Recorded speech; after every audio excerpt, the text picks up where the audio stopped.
violence. Combat, competition. It's in our blood.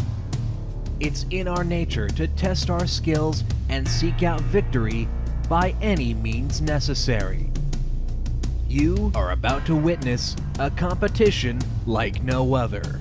36 amateur fighters in 3 weight classes will do battle in a grueling league, fighting for points and a chance to be crowned champion. With so many variables, few things are certain. One will rise, many will fall, and no one's getting paid. Last week, 12 fighters risked their health to make a strong start in the heavyweight tournament. This week, it's the middleweights' turn to fight hard or fall even harder. Competition. It's in our blood. And tonight, that blood will be spilled as these warriors fight to survive among the global MEGAfist 12.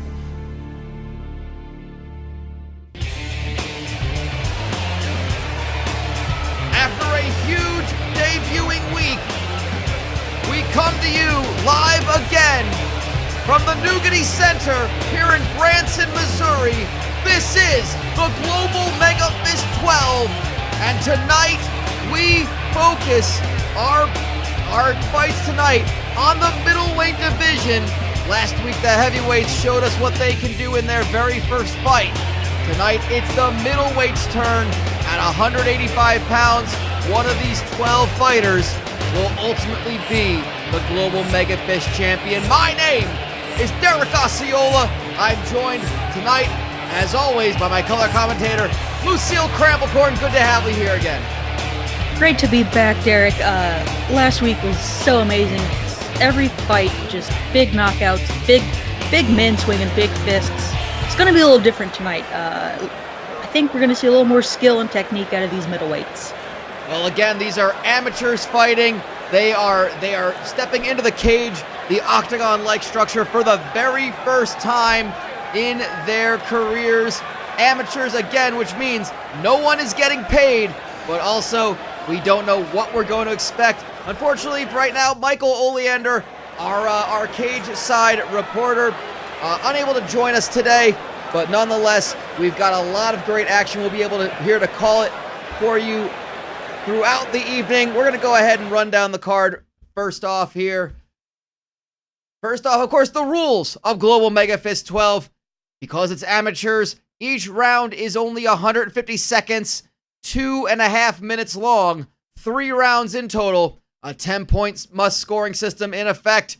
As always, the typical rules are in effect: no to the groin, back of the head, no strikes to the back of the head, no biting, no fish hooking. And of course, if any of our fights go to the judges, they score it based on aggression, damage, control, and who can correctly guess the number of jelly beans in a jar.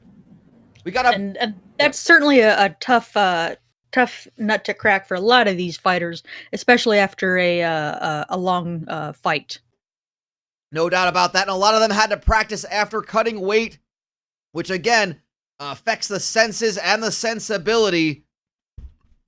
But we're going to see if it comes down to that. Our main event for the evening, again, all these fights tonight are the first of 5 round-robin fights in the middleweight division. Leon Pagliacci, our sad clown from Italy, taking on the reality TV ghost hunter host himself, Paranorman, our host. Should be a big one in the main event.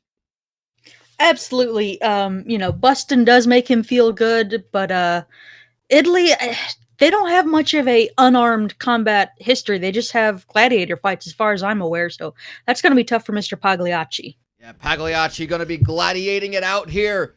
We'll see how that goes and how that bodes for him in the main event. Of course, we've got other Group B fights. These are all in the same group, as well as Pagliacci and Paranorman. We've got President Jerome Glorioso, the unwilling president of, and I'm going to have to check my notes here. It is the the president of the French Southern and Antarctic lands, didn't know he was getting elected, and yet here he is trying to hide from his responsibility. He's got a big fight later on tonight against Chet Lama, the Alabama guru.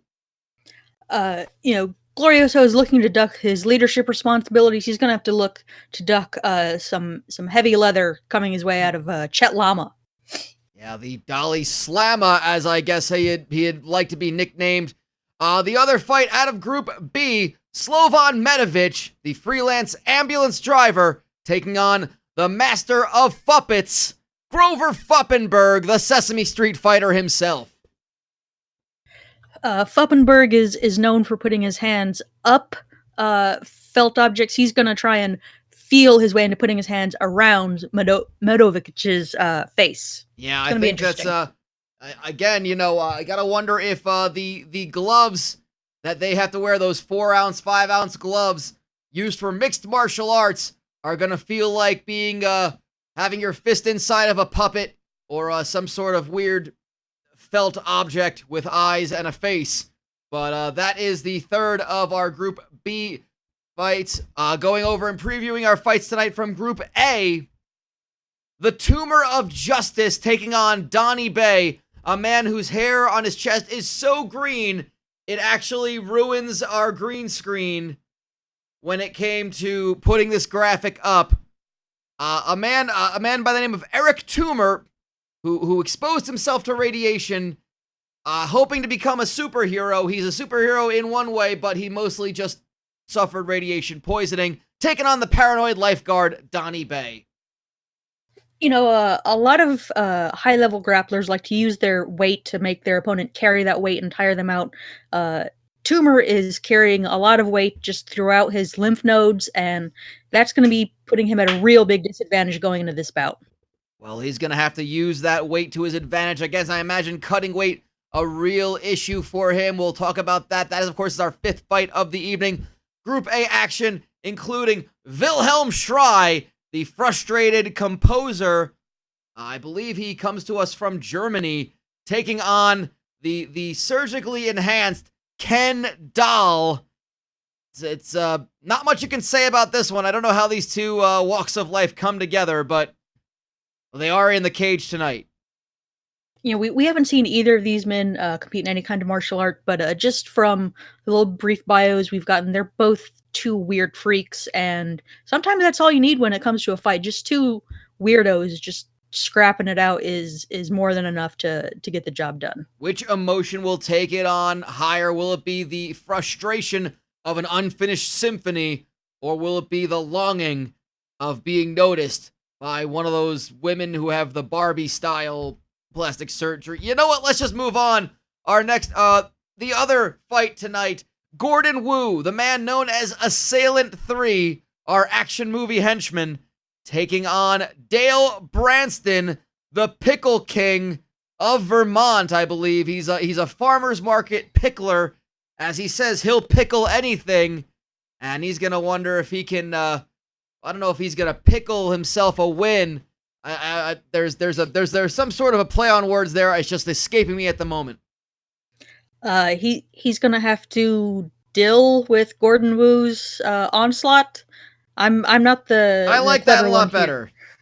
But I was just gonna say, Wu being a stuntman, I mean, he at least knows how to break fall. That's more than can be said for a lot of these men. That's true. There is some sort of an athletic background that comes with that.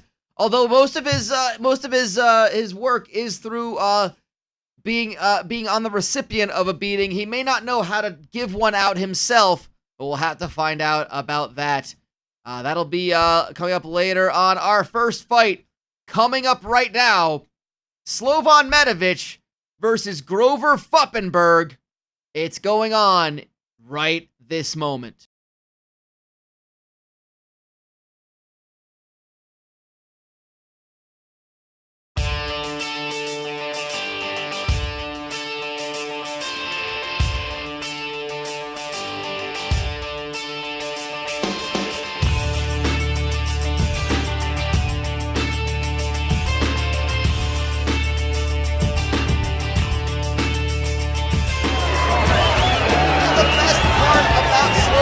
Medved is if he beats you to a point that you need to go to the hospital, well, then he can at least give you a ride there. It's interesting. It's an interesting character. We'll get into him, but he's going to be fighting now.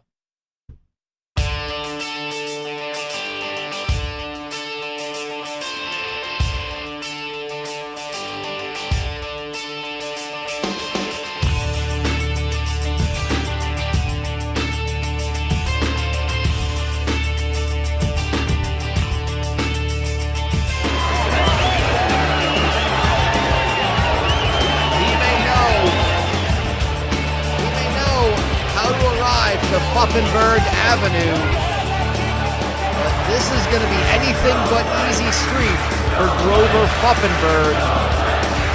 Man of letters and numbers. He's going to be wanting to worry about 2 letters right now, Lucille. K and O in this one. Absolutely. The reach and height advantage are slight, but sometimes with untrained fighters, that's all Slovan might need. And we'll see how that plays out tonight. Of course, our question, our unique stat this time, asking the fighters, would you like some pie? And we'll get the answers throughout the evening. But we're getting things started here in Global MEGAfist 12. Both fighters wearing shades of green. Puffinberg, the bright green, the teal for Medved. And they're starting off swinging right off the bat. Medved's shorts look slick. I don't know if that'll help or hinder him if this fight goes to the ground. I mean, obviously, if he gets blood on it, I think he might be able to wipe it off a little easier. But big, nice trip takedown early from Medved. Looks like he's again. Those look like modified hospital scrubs. They're that hospital green color, and I imagine they're just covered in some sort of salve like Vaseline. I guess he didn't quite understand that you're supposed to put it on your face and not actually your gear, but he's taken mount at the moment. It's allowed him to slide into mount very easily. That might be the way to go. He's working for a nice sweep. I don't know if that was intentional by Puffinberg, but found himself into the guard of Medved. That's the thing, these guys, no real professional experience, a little bit of training, just a bunch of random fighters showing up to their place of residence and training them in advance. That's about it.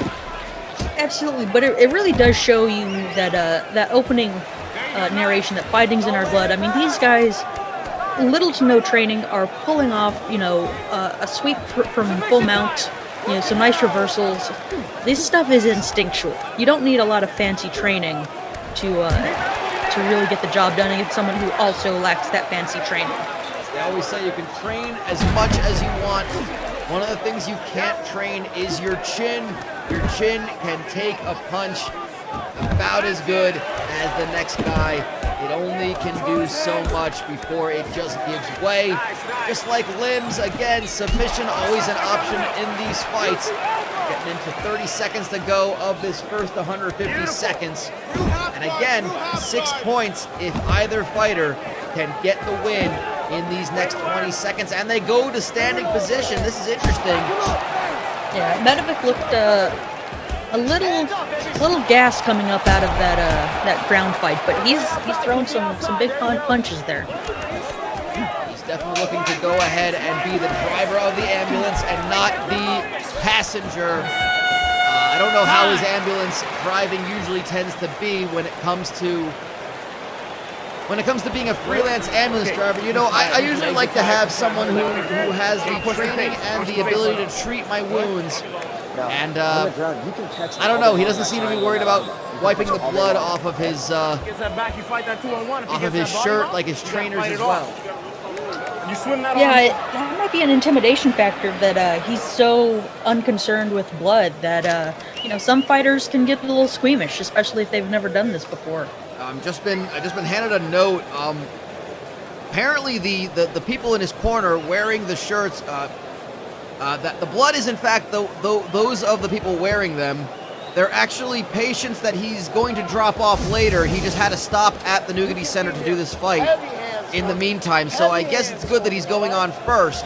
because some of those guys look pretty worse to where they need to go right to the hospital as soon as possible. Are you ready? Are you ready? Absolutely. I am curious. I don't know if, I know we, Let's fight! our normal cage side reporter is unavailable, but if we could get any word on what perhaps letter this second round is being brought to us by. Oh yes, I'll see if we can get. I'm sure someone will hopefully get us something at that point. But Pfuppenberg, I would like it to be TK and O perhaps if he can get the win, or just K and O. But well, you can't underrate a SUB. That's always true. a solid. It'd be the first of our whole competition. I'm eagerly awaiting the first submission victory. That's true. We have yet to see a submission victory. All of our heavyweight fights last week ended in either knockout or TKO with referee stoppage. Medevich strikes with a big elbow. See, that's the problem. He's a healer. First, he didn't know what to do with his opponent hurt. He just kind of stared at the dazed man and let him recover. He was ready to throw him in the backseat of his Honda Civic with the lava lamp that he attaches to the top of the roof of the car. That acts as a bit of a siren.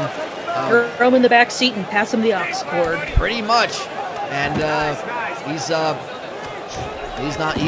looking to give an aux cord to Pfuppenberg, who actually just reverses it. And again, if Pfuppenberg was able to get the victory in this round, it would be brought to you by the number 5, as in that's how many points would be awarded for a second round victory. Looked like Medevich might have been looking for an arm triangle, but he probably doesn't even know that's a thing, is my best guess. He's just probably going for a general grab, maybe a squeeze. It's interesting to see what kind of how the training of the daily job plays into it. You know, using to deal with wounds. Oh, he's dropped! Well, he might be tasting some of his own blood. That's got to be a fight. Oh, God. So many punches to the face. Medevich not used to being covered in blood. That's his own. And that is going to be a finish for 5 big points. Pfuppenberg mastering the puppetry, and Medevich was laying limp like he was one of his puppets. Or puppets, I guess, as you would say. That uppercut just snapped Medevich's head back. That last one is just hard to watch. And it is going to be it. There is your winner.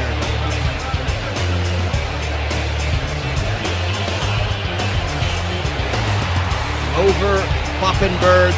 5 big points to get his campaign started. Not without a big cut. I guess because of that cut, he can only see out of one of them. I guess it might be brought to you by the letter I.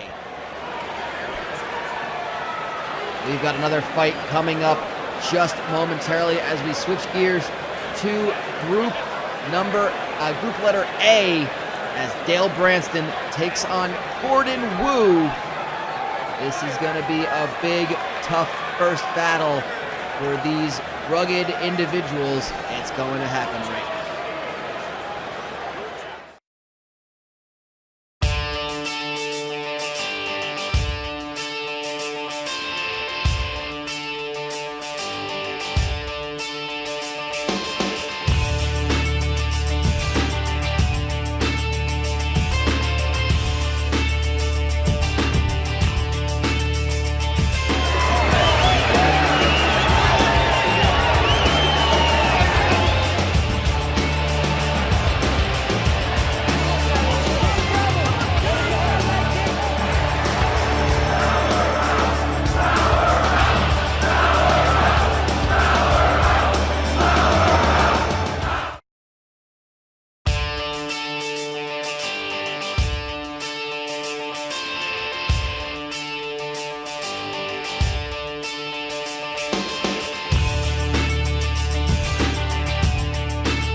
Flannel and cowboy hat, Dale Branston, taking a break from the farmer's market, deals some organic pain to Gordon Wu.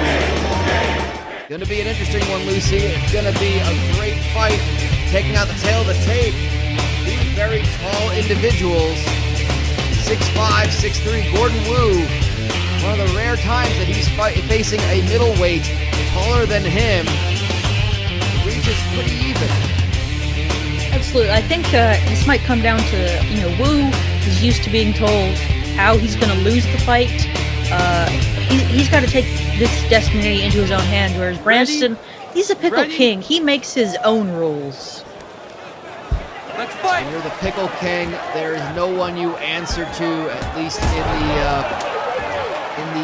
the realm of brining and pickling vegetables for preservation. And again, Wu in the black, Branston in that, the briny liquid of a green, like pickly green, I guess. I don't. It's kind of a cucumber green, I guess. Yeah, it's very it's definitely a veggie green of some sort. I know he says I'll pickle anything. I wonder how far that will go when he is brought something that maybe doesn't deserve it, isn't designed to be pickled. Yeah, he's getting his face pickled a little bit with these uppercuts and hooks from Wu. And as long as they have mouth guards, they don't have to worry about preserving a tooth in a brining liquid. That might be what he does. If anyone uses a tooth, he could pickle that tooth. It's a bit of a trophy, and they're really playing with their reach. They're getting right up in each other's grill. I guess that reach advantage is kind of nullified when you're that close. Yeah, I mean, if they had fights previously, I'm sure that'd be a bigger shock to the system.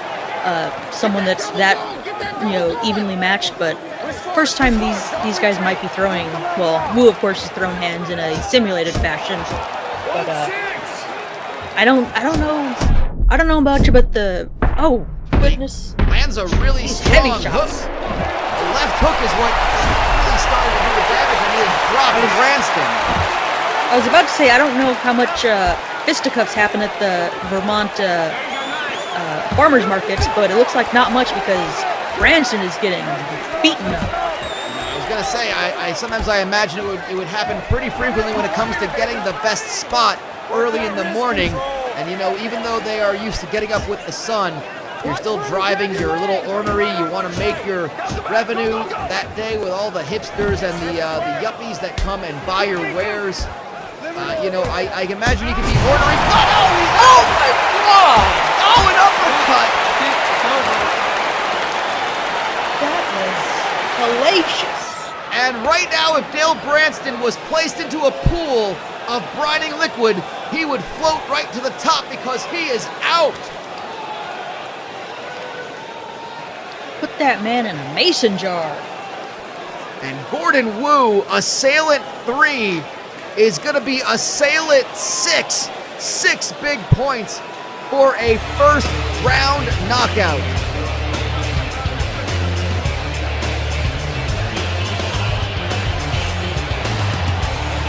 Branston was out cold before his head even hit the canvas. Violent, that was also rather beautiful. That is a knockout that I think really sets the stage for what Gordon Wu can potentially do in Group A. It's 2 fights down so far. Yes, go ahead. It puts a lot of the other fighters on notice. There's of course more weeks to come, but you don't want to start your tournament on the back foot, being maybe at 5 or 4, perhaps even 3 points. Well, again, it is 5 big fights in the group stage, and of course, in just a moment, we're going to have another fight. We're going to stay on Group A. Wilhelm Schrei, the frustrated composer, taking on the man who has been anatomically mutilated, I guess is the best way to put it, but he has been surgically enhanced to look like a product of Mattel, Ken doll, appropriately enough named. But before we get to that, we have a brief explanation. If you're new to the Global MEGAfist 12 format, we're going to explain to you how this tournament takes place. And while we are talking about points and a round robin, here is how the Global MEGAfist 12 takes place. The Global MEGAfist 12 is a grueling competition like nothing ever seen before in mixed martial arts. First, the 12 fighters are drawn at random into 2 groups of 6 fighters each. Each fighter will face off against the other 5 in their group. A win is worth 3 points, while a draw is worth 1. In addition, bonus points are awarded for how fast a fight is won. Winning in the 3rd round is worth 4 total points, a 2nd round win is worth 5, and finishing a fight in the 1st round gets you 6 points in all. After all 5 rounds of competition, the 2 fighters who finish in last place are relegated from Global MEGAfist 12 and must earn their way back in next season. They will be replaced by 2 fighters from the HyperFist qualifying tournament. The 2 5th-place fighters will be matched up against 2 more fighters from the HyperFist qualifiers, with the winners earning their spot in next season's Global MEGAfist 12. The top 2 fighters from each group advance to the semifinals, where the 1st-place fighter from each group will take on the 2nd-place fighter from the other. The winners of these fights will do battle for the championship. It all comes down to one thing: win, and win fast. And the title of Global MEGAfist 12 champion awaits.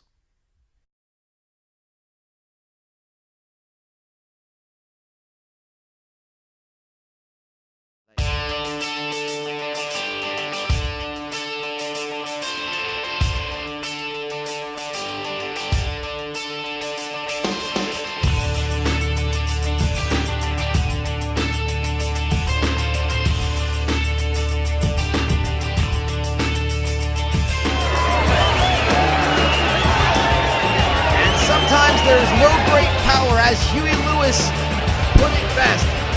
The power of love may be what is driving Ken Dahl to victory here in Global MEGAfist 12. He's looking for a Barbie.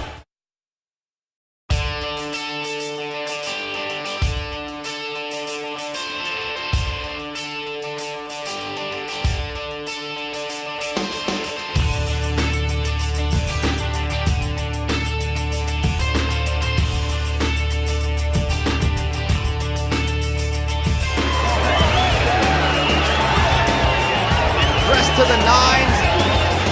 All he's missing is his baton. His body is covered with unfinished works of music, of classical music. Wilhelm Schrei, the composer, the German composer. He's going to be in for it in this fight against Ken Dahl. Based on the build, I guess I was going to say Dahl looks like the leaner of the 2. Maybe Schrei put on a lot more weight after cutting, so we'll have to see how that factors in.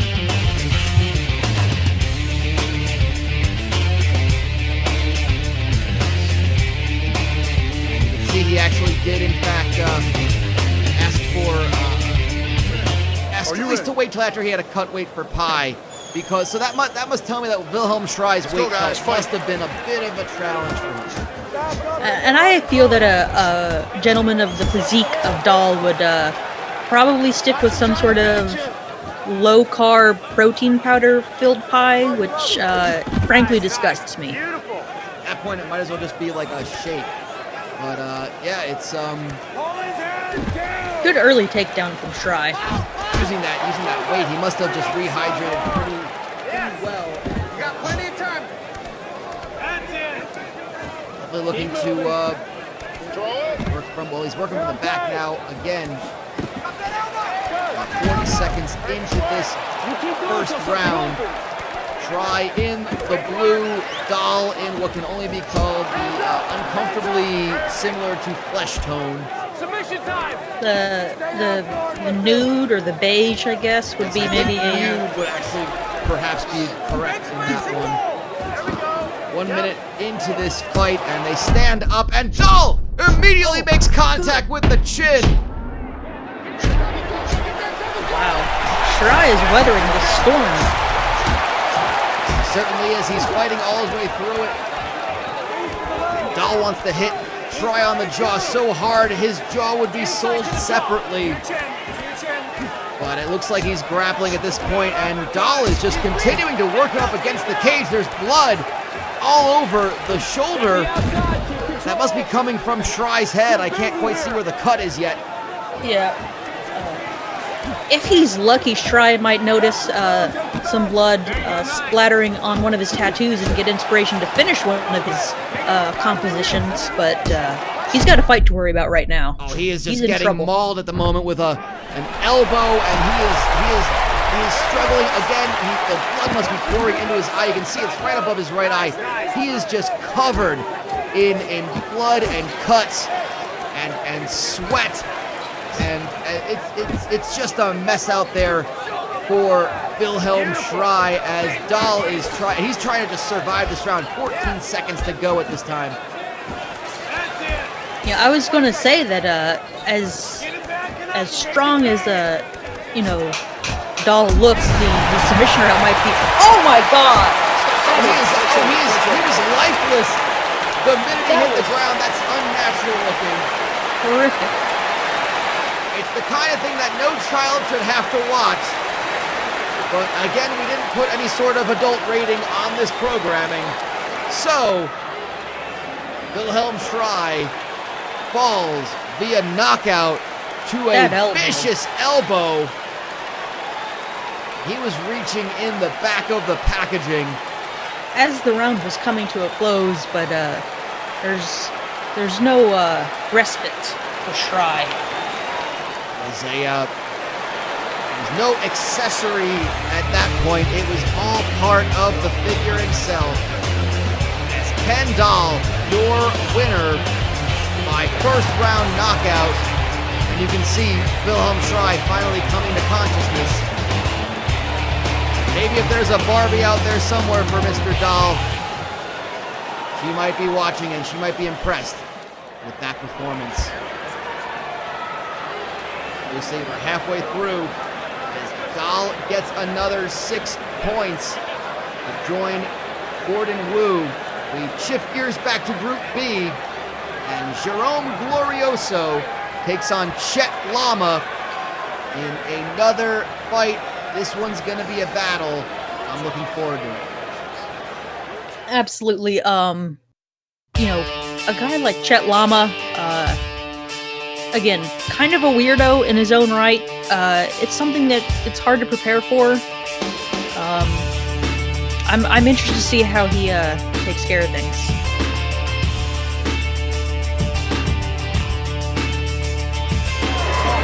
Yes, it does not take, in fact, it does take a lot to get him off of his hilltop, where people seek out guidance, they scale to the top, and they ask questions of the guru of Alabama. Chet Lama doesn't seem to be too bothered by the large crowds. He seems to be ready for it.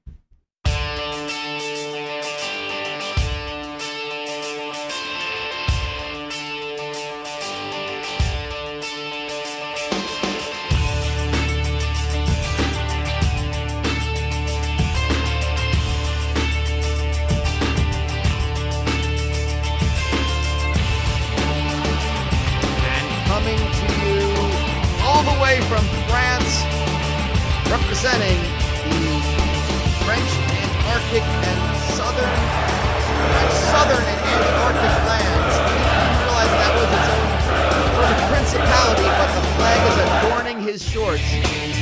President Jerome Glorioso, not exactly a willing president. He's kind of just been placed in the position. Not really sure what kind of president French, Southern, and Antarctic land needs, but they have him.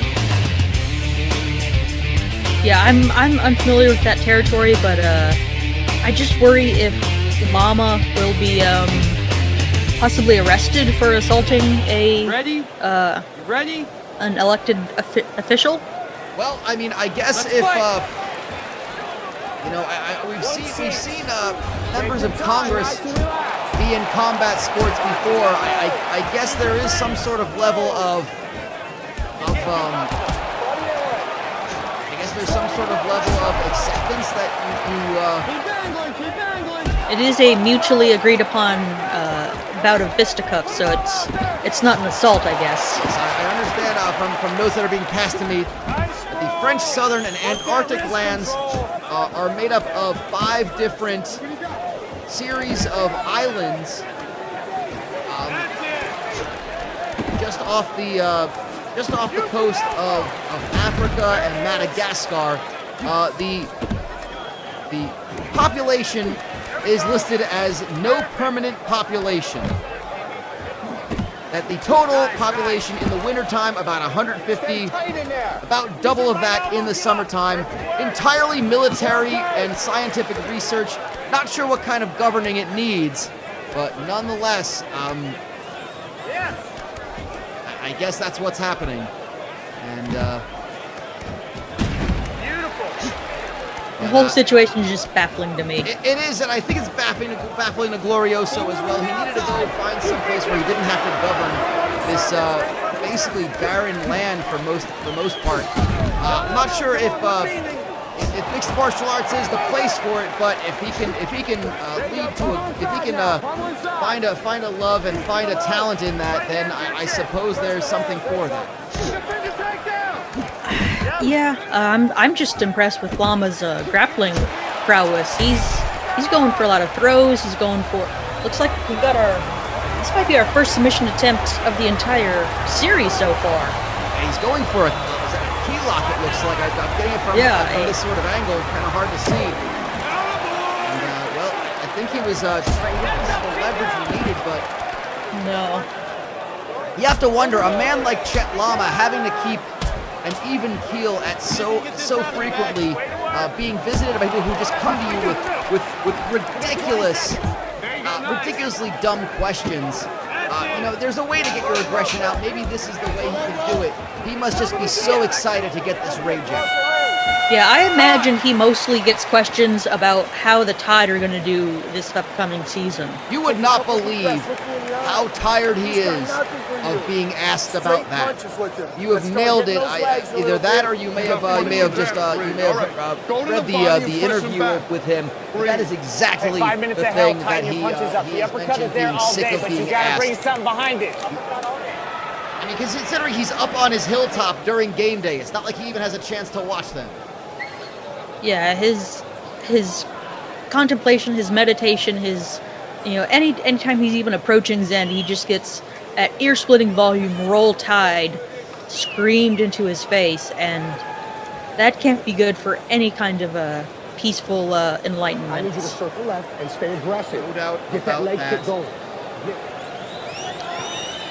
No doubt about that.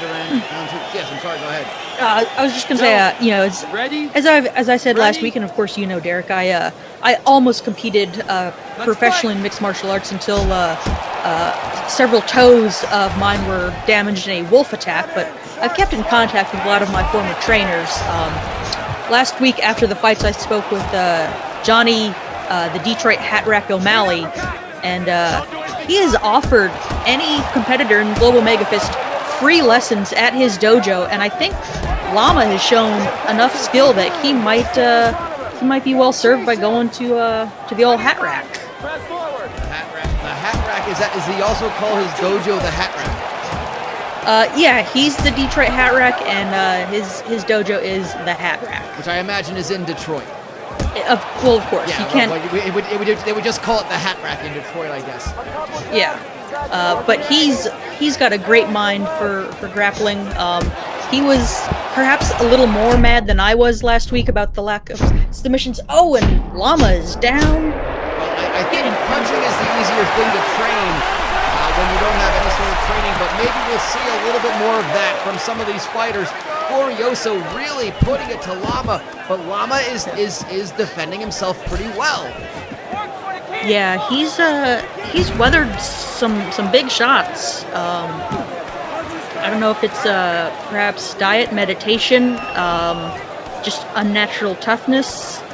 You never really can tell until the autopsy comes back. Fair enough, and I think there is something to that Zen-like state, and he is basically saying everything's Zen, and then as he's punching Glorioso saying, I don't think so, but 45 seconds to go in round number 2. Glorioso working from the mount, and Llama has to find his chi and his way to get out of it, as well as his chi. Looks like he's trying to buck and perhaps escape out the back. He might be a little too close to the fence, and he's also getting elbowed in the head. It's a bad situation. That seems like a bit of an Alabama tactic. I guess if the rodeo comes to town, you just try to buck the rider off, and he seems to have made it work some way or another with just 15 seconds to go. Oh, that takedown attempt was that was not even desperation. That was just poorly thought out. Kind of just almost fell on his face, didn't he? Yeah. Derek, correct me if I'm wrong. Is this our third round of This is the first time we're seeing a third round in any of the Global MEGAfist 12. Granted, only 2 episodes old, but all of our fights last week ended in the first and second rounds. This is the first to see a third, and again, it's only 7.5 minutes of total fight time, but for these amateurs, that can feel like an eternity. At this point, what sort of, we're having a bit of a technical issue at the moment, not entirely certain what's happening.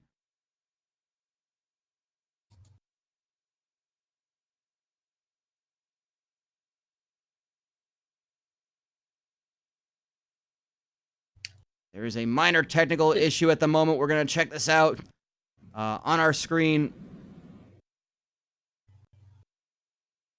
You just bear with us for just one moment.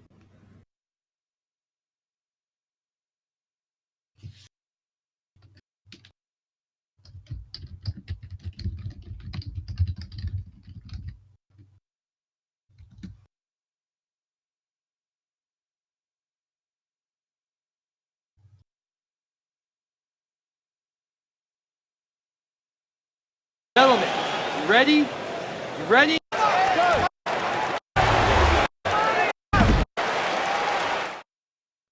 We're having a bit of technical difficulties at the moment. We'll get to you with what happened in that fight. Unfortunately, we're gonna have to cut away from that. There are issues going on. We will get to you with that information as soon as we can.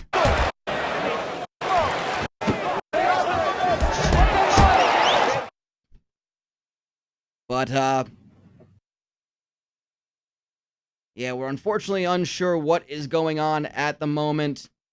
We'll see if we can get to this in just a moment.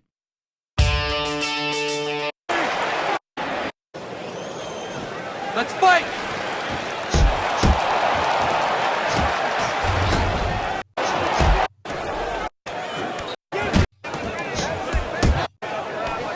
There's always a slight chance that live streaming internet video can run into a hiccup. And Gentlemen, you ready? Yes, and for that we do apologize. We're going to see if we can get this all sorted out. I understand the fight is happening as we speak. It's still going on. There has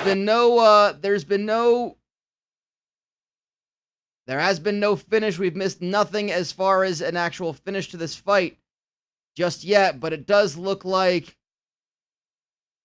unfortunately, yeah, we don't seem to have, we're working on it right now. At this point, we're going to go ahead and tell you, we'll report back to what happens with that fight, as it is still going on. We unfortunately can't really give it to you at this moment.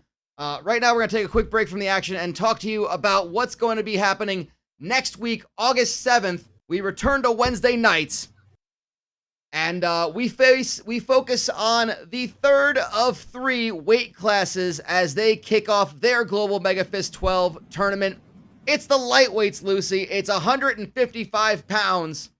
And it's going to be an interesting group of characters there. Group A on your left, Group B on your right. Any of these names, any of these personalities, any of these fights really speaking out to you?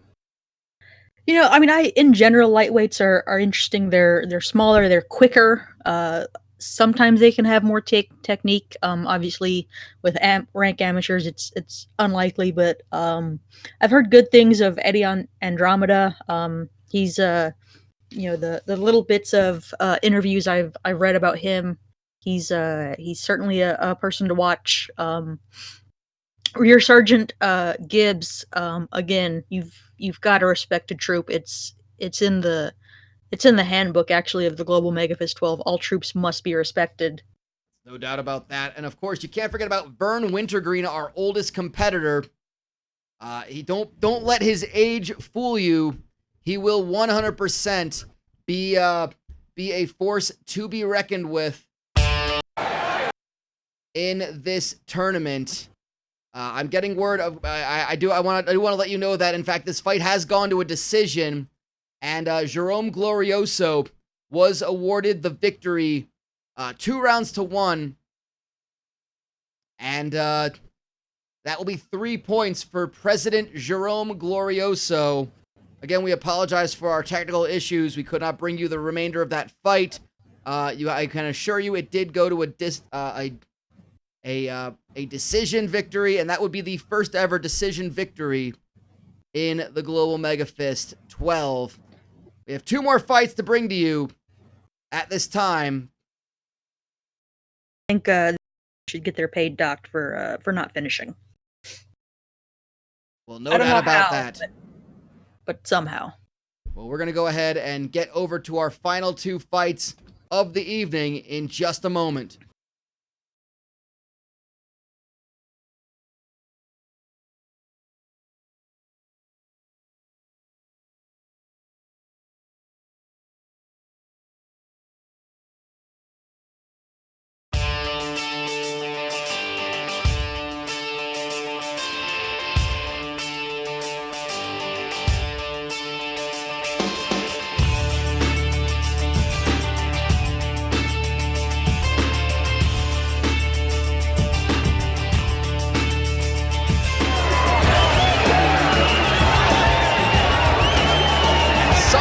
Beyond the sea is Donnie Bay. He's paranoid. He's a lifeguard. He's honestly just worried someone might be dying on his watch.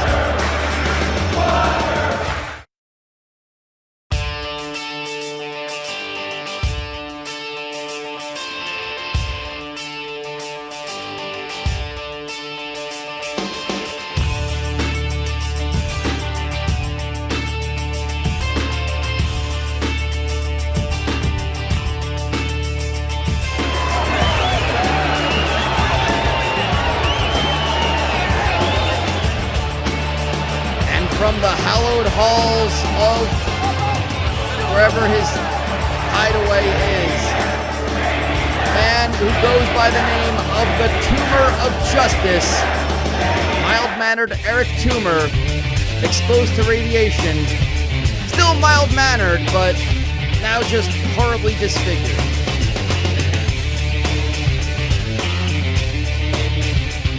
Takes on Donnie Bay.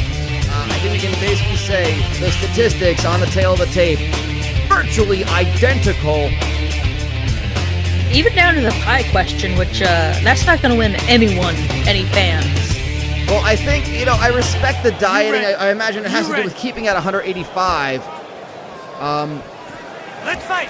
But no time for pie just sounds like there was crime to be fought. I think that was the Tumor of Justice's sentiment was just, I can't stop and have pie. There's crime that needs to be stopped. And also he was wheezing and probably coughing up blood. Yeah, there's crime that needed to be stopped, but apparently that takedown did not need to be stopped. Clearly as the Tumor reverses position and is looking for ground and pound. Gets mount very easily though. And goes for it. He's going for an arm bar. And again, he's just trying to wrench at that arm, and you notice the chain grip for Bay. Yeah, Tumor's gonna have to really work at that to dislodge Bay's. Nope, lost it. And he had it. I guess the good grip strength of a lifeguard You know, you're running down the beach holding that orange buoy thing. You don't want to let that out of your grasp. And you know, rescuing someone in the ocean, you have to have a firm grip on. Oh, and an armbar for Bay. Well, both are Look at that. maybe just taking a note from the Tumor of Justice, seeing the same opportunity, and Tumor just not able to. Now again, Tumor, if he's some sort of superhero, he's used to apprehending criminals. That is, of course, when his health allows him. Again, horrible, horrific radiation poisoning.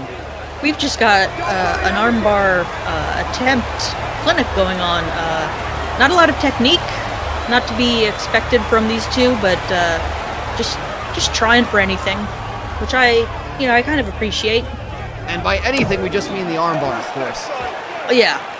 I guess that is anything. If that's all you know, that's at least one thing. Perhaps bought a self-defense VHS tape of some sort. Or just saw it on TV, maybe. But it's perhaps. But it's there, so. And the bonus of going for an armbar is when you're attempting an armbar, your opponent can't really punch you in the face very well. Yes, you've got all the hands completely under control. And it's finally worked well again! Oh my god! If you don't succeed at first, try again.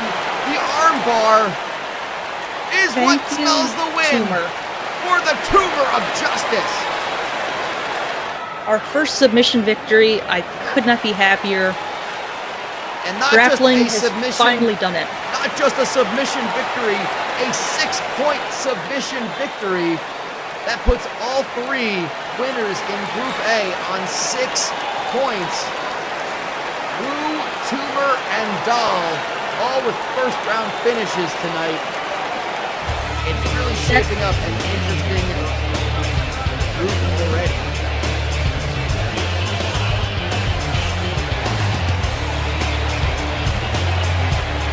Tumor of Justice took it to the end of the first round, but 6 big points for him. We've got one more fight of the evening for you all. We thank you all for joining us, but coming up, our main event of the evening, it is Leon Pagliacci taking on Paranorman, our host, in a middleweight Group B battle. That one is coming up to you in just a moment.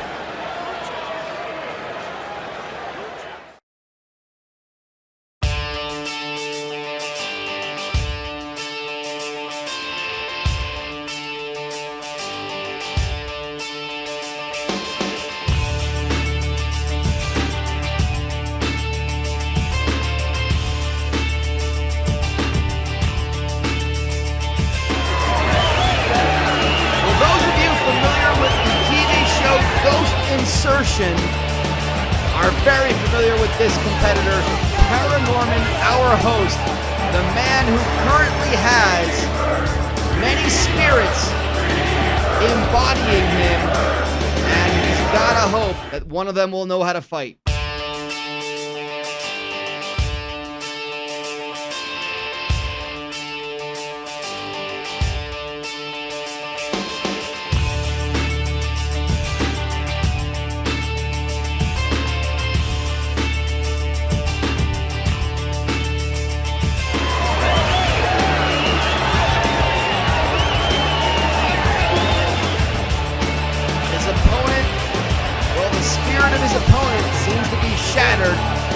Of tragic clown Leon Pagliacci, but he seems to be trying to get this crowd behind him. He's not looking like a very sad clown. I think he's just despite not getting in, he is a professional clown at least. Yes, it's true. And there you have our tale of the tape. Height, weight, and reach, identical. Should be interesting. Paranorman, our host, currently has many ghosts and spirits inside of his body. You have to wonder how they can control his corporeal form. Are you ready? I'm surprised that he managed to make weight with all that extra ectoplasmic, mass inside of him. I just had to imagine that makes the cut that much more difficult. They're both wearing shades of gray Don't need 50 this time, just 2. It's a bit of a purpley gray. Oh, and a big knee right to the schnoz. And he hit him in the nose so hard, I thought I heard it honk. Norman is Pagliacci is looking for a Kimura to counter that onslaught. I think that's a smart decision. Very good, astute point made to me. Was that this is a nightmare for any children. Hopefully any children might be afraid of clowns, ghosts, or both are put to bed. But this is the battle of which would be the true nightmare fuel for children tonight. Don't forget the kids that are afraid of reality TV show people. And of course the children who are afraid of our referee, which I believe is, I forget who it was. I don't think it's John Mahandas, but he is a terrifying individual as well. Seeing a lot of groundwork in this one. The hallmark of a good referee is you kind of forget he's there until you start yelling for him to stop the fight. And again, that just shows how good these referees are doing. They are just jumping in when they need to and only when they need to. And Pagliacci has just been dominating Paranorman on the ground. It's submission fever here. It is, and I guess when a ghost likes to feel, I guess a ghost needs to just be able to hover and fly. The best way to stop that is to keep it grounded. Just like that, keep doing that. Submission time. Nice. Impressive reverses from Pagliacci. He's showing a lot of skill. Like I said, I did not expect that much out of this depressed clown. Yes, we don't really understand the nature of his depression, whether it's performance-based or whether it's employment. You know, the clown business, not exactly a booming one. But in Italy, it's potentially a niche market. And we go to a second round. Who do you score that first round to? I am going to give it to Leon Pagliacci. He had some good submission attempts. He did get dropped, but he recovered with some decent stand-up when it was on the feet. I think Pagliacci's got this first round. Should be very interesting to see how this shakes out. You see a knockdown early from Paranorman. Pagliacci rebounded and took care of business. It just goes to show that not every curly-headed clown fucker gets knocked out with the first knee thrown in a fight. I couldn't have said it better myself. You see enough clowns getting kneed in the face, you kind of expect to see what happens. Are you ready? But I was pleasantly surprised to see that Pagliacci was able to rebound from that. Let's go, guys. We head into the second round of this final fight of the middleweight first round of fights. Goodness. Pagliacci's initial entries for his takedowns are terrible, and he's getting battered for them. That's an opportunity that one of the many spirits inside of Paranorman, our host, is listening to and reacting to. That is the thing, you know. It's interesting. You have an entire series of cornermen screaming instructions at you.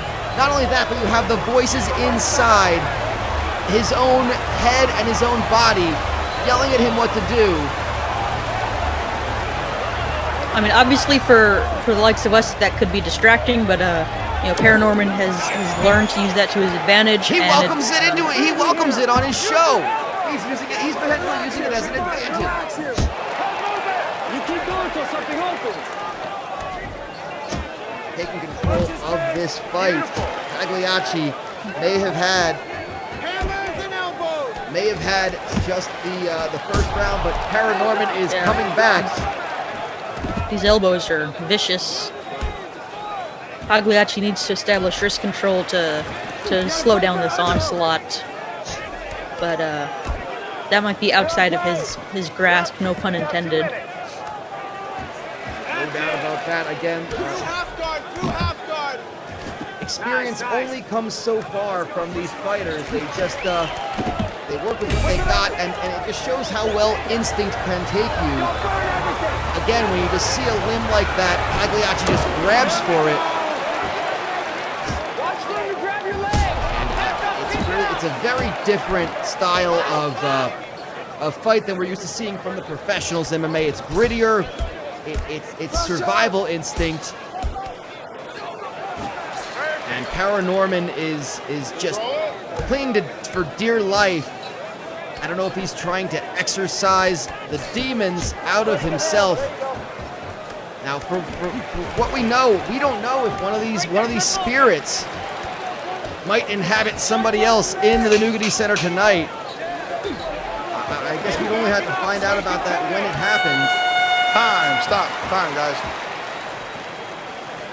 Big shift in momentum going the way of Paranorman, our host, in round 2. It's I have it all even. This third round is going to determine the winner. Just going to say the same thing. I have it even after 2 as well. Okay, push the pace. Gets that back, you fight that 2-on-1. If he gets that body lock, you got to fight it off. You swim that arm over. Again, into the replay, you see this time it was a hook. I think Pagliacci was more worried about the knee, and then Paranorman just lands body first right onto the sternum of Pagliacci. He has absorbed so much punishment in that round. Yeah, that brain trauma can't be good for his normal day-to-day brain health. No doubt about that, and I mean, when you're a depressed, sad clown, your mental stability is really part of your money-making ability. Let's go, guys. Fight. And here we go, and Paranorman goes sprinting in, and there's the takedown. Finally, 1 round, it works. There you go, nice. I don't know where that little burst of energy from Paranorman came from, but he paid for it. Left arm inside. He paid for it, but Pagliacci did basically nothing with that takedown. It's well, as I say that, he gets the second one, so. See if he can make anything count from it. Again, Paranorman finding ways to get out and get up to his feet again. This is clearly where the benefit of Paranorman is, on the feet, despite the fact that he dominated that entire second round on the ground. He's using his distance very well in this one. Pagliacci moving in and out. Suddenly this became a bit of a kickboxing match after being a grappling battle for the first 2. Yeah, I think Pagliacci, from taking so much punishment on the ground, he's probably a little skittish. He did get 2 takedowns, but he did nothing with him. And, oh, gosh! And that's just it. It only took a half round of stand-up fighting. Paranorman, our host, has 4 points to share with all the spirits that inhabit his body. Let's take a look at the replay. It was the hook that knocked him out, but it was that first punch that began it and splayed on the canvas. The head kick just barely got through the guard, and then that follow-up hook was, the coffin nail. Well, I think Pagliacci was almost expecting that head kick to do him in, that when he blocked it, he wasn't expecting the hook to really be the end of it all. 4 points for Paranorman, our host, with a 3rd round knockout. That was one of the most brutal ones we've seen tonight. 3 knockouts, 1 TKO, and a submission. Lucille, it's been a night of fights to remember. What a kickoff to the middleweight division here at Global MEGAfist 12. Yeah, these middleweights have shown that it's not just brute force and power. There might be little skill hiding beneath the surface with some of these fighters. It's going to be interesting in the coming weeks to see how things shake out. We're going to go ahead and give you a review of what you saw tonight. Let's talk about Group A at first. the Tumor of Justice with that first round submission over Donnie Bay. Ken Dahl and Gordon Wu with first round knockouts over Wilhelm Schrei and Dale Branston, respectively. Who impressed you from Group A tonight, Lucy? I mean, with all I talked about last week about grappling, the Tumor of Justice getting the first submission of the competition is really impressive. Dahl's power is shocking. I think those two are my front runners for Group A. And I know we had a lot of people, I was overhearing crowd members talking about Wu's knockout being the most vicious of the ones we saw tonight. There you see the standings. Wu, Tumor, and Dahl all on 6 points, and you see their second round fights. That's going to be on episode 5. Schrei taking on Donnie Bay. Dahl has Branston, and Tumor takes on Gordon Wu. That is a tasty battle if I ever saw one. Yeah, that might really determine the front runner of this group. And Schrei and Bay, someone's gonna have to get some points on their record. Someone's gonna have to get off of 0 in that one.